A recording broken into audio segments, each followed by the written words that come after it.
I generally want to avoid encroaching on the special sciences because I think they do that job fine. And that, like I was saying, like I think to the degree that the implications of a TOE get unpacked into the details of physics, that's done by a specialist and it's just them doing their science. So that's for me a really good justification for cutting it off in terms of what we expect it to specify, because whatever's implicit, for me, the kind of things that other people might want to be specified, I think of as implicit and unpackable by the relevant expert, I guess. Assuming they are not a specialist or something.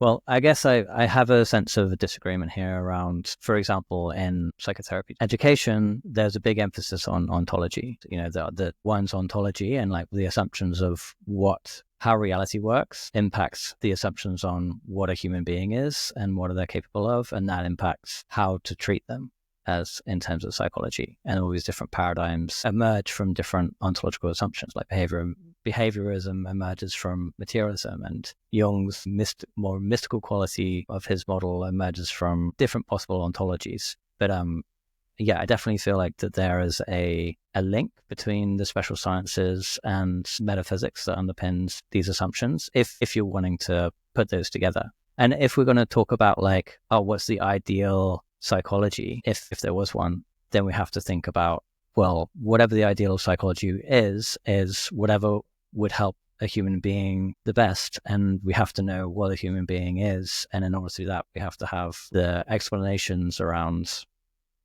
what is possible for a human being. Like, for example, if we were to take a particular metaphysics where there's some kind of, shamanic realm, or like there's spirits and entities and things, then people would assume that in order to treat a human best, we have to converse with the entities and appease them, or, like that's a little bit of a tried example maybe. But yeah, I do think it has an impact on the special sciences in various different ways.